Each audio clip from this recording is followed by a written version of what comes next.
Okay. This is the latenightcreep.com. Stay creepy. Are you so cool with Wendy? Because I haven't, like, ever since you guys went separate ways. I haven't. I mean, I'm not gonna say we're not cool. I just haven't spoken to her in 3 years. You know, me and her husband had a falling out. Okay. You know, but as far as I know, me and Wendy are good. But I mean, Wendy's the type of person, she rides with her family as she should. Was it something personal or it was just? I like, really business? don't know, man. To this day, I really don't know. I know we had one fallout over some business because he felt like he should have negotiated something for me that I ended up negotiating for myself, and we had a falling out over that. But then we got back cool. But then after that, we fell out again, and I still don't know to this day what we fell out for. But You I know, wish him the reach best. out?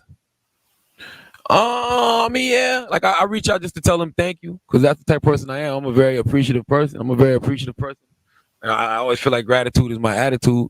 So, you know, I like to tell people thank you for things that they've done for me. So, you know, for me being in this position here in New York, it was all because of that. You know what I'm saying? Yeah. I was Wendy Williams' co-host, and that's how people recognized me and knew who I was. And that's how I ended up getting a job in Philly. And then, you know, doing what I did in Philly helped me to get here. So, you know, I definitely thank her for giving me that shot. Her and her husband, Kev. Yo, it's crazy like how many times Charlamagne the God has been fired, yo. Hey, yo, son, he got fired so much. Hold on. Okay. He got fired so much, man, and then Breakfast Club stuck. It's like, you know, Joe Budden too. Joe Budden went through a lot of ups and downs in his careers, man. So some of these people just didn't know how to work with them or didn't know how to put them in the right position or didn't know how to deal with them, didn't know how to manage them, you know what I mean? And once they found their position, it was up ever after that, you know what I mean? So that means if you don't work with a certain group of people or you don't work in a certain position, it does not mean that your talent is not useful. It does not mean that you're not useful as a person or whatever your vision is not right. It just means that that place that you're in is not right for your vision. That position that you're in is not right for your vision. You just got to switch up. Like, you know what I'm saying? Like, definitely, man. Sometimes, like, I'm going to give you an analogy. It's like sometimes you may bring weed to a crackhead and then you wonder why they're not buying it. But you got product. You just got to bring the weed to the people that smoke weed and bring the crack to the people that smoke crack. You know what I'm saying? So you just got to find your audience, find your position, find your brand. You know, once you get locked in with that, the universe just start opening doors, man. And sometimes it takes a lot of trying to make it happen. And it's going to be a lot of times where you're going to feel down. You're going to feel like, yo, how come it's not working for me? The worst thing is to look at other people and look at what's working for them and look at yourself and be like, I need to do what they're doing or what am I doing wrong? You know what I'm saying? Stay focused, but staying focused don't mean that, you know, don't adjust. You always should adjust, but don't switch up on yourself. You know what I'm saying? Stay you, but adjust. You know what I'm saying? Because adjustment and change, I see it as two different things. You know what I'm saying? Even though adjustment is a form of change, but you know, a whole total shift of a change, you know what I mean? That's what you should not do. Just be you, keep the core, keep the center, and adjust. You know what I'm saying? And you're gonna get there. And keep dreaming. That's the most important thing, man. A hater is somebody that discredits everything somebody does, no matter what. Yeah. I'm not like that. I'm objective with mine. You know what I'm saying? That's why I gotta salute somebody like Star. You know what I'm saying? Because that's what Star always says. He says he's an objective hater. That's real. You know, I'm an objective cultural critic. Speaking of which, with Star, I mean, I've seen, like, I don't know what you guys' relationship, if there is any, but I've seen a lot of things online. And from him, I've seen him being a critic and also saying your whole style kind of came from him. Do you think that's true? I mean, listen, man, the truth, when you look at history, you know, you can go back and look at a Petey Green. Yeah. You know, that's somebody that is an influence of mine. You know, Petey Green influenced Howard Stern.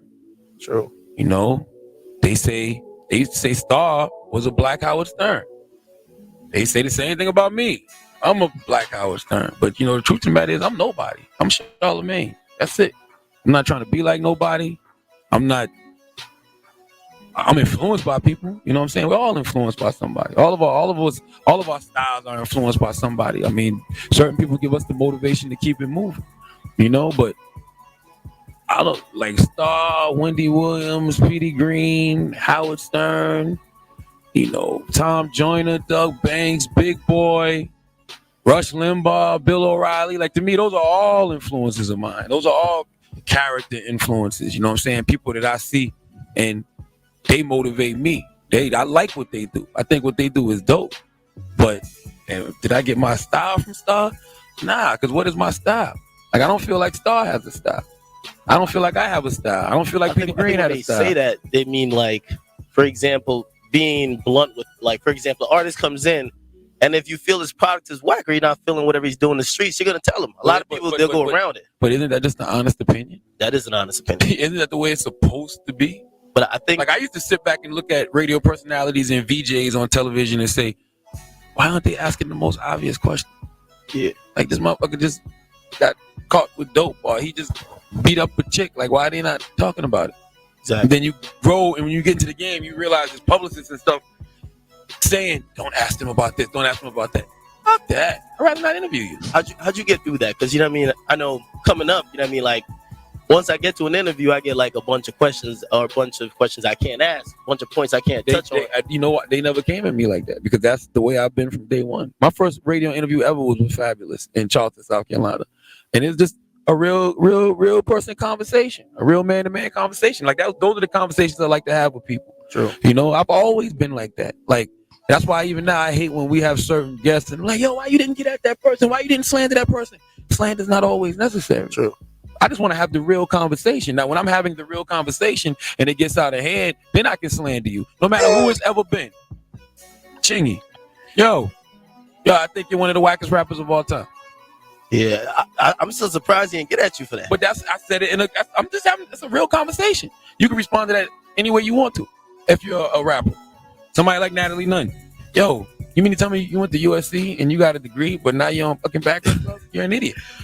Respond to any way you want to. Lil Mama, what made you really think that you could crash the freaking stage at the VMA? You know what I mean? It's just honest conversation. But you pick and choose who you do that with. For example, I know Gucci Mane came up here. Oh, what happened with the Gucci Man? Where's the rest of the Gucci man? We want to know. Did Charlamagne the guy pick and choose? Did he pick and choose who to slander? Who to talk greasy to? You know? I feel like Star talked greasy to anybody, and Star was always packing. Talking about we can take it from here to the streets. Yo, Star is dope, man. Like, at one point in time, I watched Star for was it during the pandemic? Yeah, damn near like a year I was watching Star, man. Yes, Star's definitely dope. Definitely dope.